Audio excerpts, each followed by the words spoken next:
barn och unga så är det, då är ju det ett globalt ansvar och det tror jag att vi behöver, som vi kan lära av varandra hur vi ska nå barn och unga gemensamt och det tror jag vi alla har nytta av. Maria Hoglund waxay tiri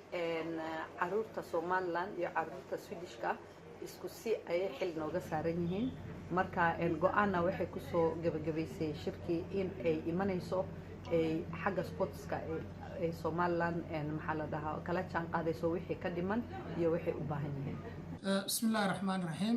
Maanta ay taariikhdu tahay 3 bishii October waxaan ku sugannahay gudaha wasaaradda waxbarashada ee dalkan Sweden. iyadoo aad ogsoontihiin in safar uu ballaaran oo wafdi ballaaran uu hogaaminayo wasiirka waxbarashadu Cabdullaahi Ibrahim Habane oo xubna ka ahaa wasiir ku-xigeenka Cabdirashiid wasiir ku-xigeenka ciyaaraha ay safar ballaaran ku yimaadeen dalkan Sweden shalay toole ay bilaabmeen hawlihii si habsami ah u socdaan ilaa maanta shaqo adag baa ayaa socota waxaana arinta ka geysatay gacan weyn oo dadkii hostiska ahaa ee soo casuumay kamid ah Professor Muna Aadan Ali runtii qof aad iyo aad u wadankeeda aqoonteeda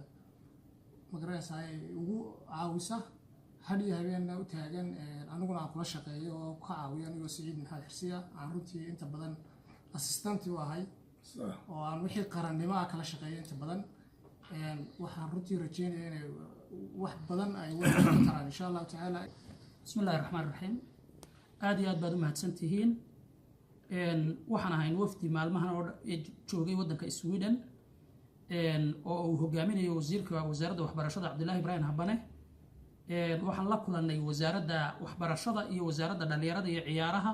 oo wadankan wasaaradda dhalinyarada iyo ciyaaruhu waxbarashadu ay isku dhex jiraan oo mas'uulkii sare ee ka wasaaradda ciyaaraha hogaaminayay oo Maria ayaan halkan kula kulannay kulan baan kula yeelanay waxyaalihi aan u baahnay oo dhan baan ka codsanay haday tababar ahaan lahayd haday garoomada ahaan lahayd haday ahaan lahayd qalab ay ahaan lahayd waxaynay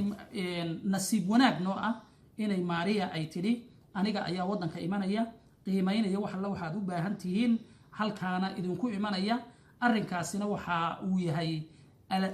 arrin aan aad iyo aad u soo dhaweynay kana ballaaran arrinkii xiriirkii labada wasaaradood oo mar haddaan governmental si dawladnimo iyo xukuumadeed aynu xiriir u yeelanay waxa weeyaan ictiraafkiina arrinkani waxbuu ka tarayaa marka aad iyo aad baan u soo dhaweynaynaa wafdiga iyaga wasiirka wasaaradda waxbarashada uu hogaaminayo yaanan iloobin inanta udub dhexaadka u ah safarkeennan waa Professor Muna oo halkan ina garab fadhida Saciid oo iyada assistant u ah qof walbaba meel walbuu joogaba wadankan waxa uu gashada ayuu ka helayaa waa safiir wadankiisa u jooga adduunka qof walbaba jaaliyadaha dadka kale Somaliland dariska ee wadamada kale jooga iyaguna inta iyo in ka badan bay qaban karayaan ay Muna qabatay marka qofna iyuu ka fadhiisan inuu wadankiisa wax u qabto aad iyo aad baad u mahadsantihiin. Rahmaanir Rahiim. 29 bisha ayaan halkan nimid Stockholm waxaan ku nimidnay asumad ay wasaaradda waxbarashada oo ay Muna Saciid ka shaqeeyeen ayaan ku nimidnay si loo anba qaado wada hadal hore oo 3 sano ka hor la bilaabay ودبدنا laga wada hadlayay sidii Somaliland dhinaca waxbarashada tayadeeda wax looga qaban lahaa haday tahay xagga manhajka haday tahay xagga tababarka macallimiinta haday tahay xagga farsamooyinka iyo haday tahay xagga dugsiyada baahiyaha gaarka ah qaba arrimahaasi hawlgalkaasi waxaanu bilownay oo hawsha la gudagalay shalay oo la kulannay farsamo yaqaanadii wasaaradda maantana waxaan la kulannay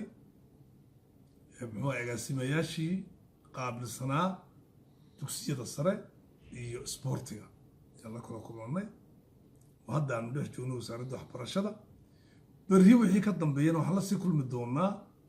policy makerskii qoladii siyaasadda jaangoynaysa iyo dhaqaalaha ayaan la kulmi doonaa oonu ka wada hadli doonaa mashaariicda lasoo anba qaaday 3 sano ka hor sidii loo dhameystiri lahaa in loo intahayn lahaa ujeedada aan waqtigan iyadoo doorashadii la gudagalay aan u nimidna waxayd in mashaariicdaa muddada soo socotay meel lagu ogaado si aanay u noqon bilow dambe oo ay u noqoto wasaaradda waxtar iyo howlgal cusub oo la galo ay u noqoto insha allahu marka aad iyo aad baanu ugu mahad celinaynaa dowladdan Sweden dalkan Sweden dad jecel horumarka iyo nabadda annaguna aan ku aragnay weeyaan wixii aanu dadka jaaliyadeenna aan odhan doonana waan la kulmi doonaa shirar baa noo ballansan waxaanu sheegi karna waanu sheegaynaa laakiin muhiimaddu waxa weeye in inta la joogo halkan wixii laga faa'iideysan karay laga faa'iideysto muuna aad iyo aad baan ugu mahadnaqaynaa si fiican ee ay u qalqaalisay hawshan noogu soo gudbisay waxaan u mahadnaqaynaa Marina oo aad iyo aad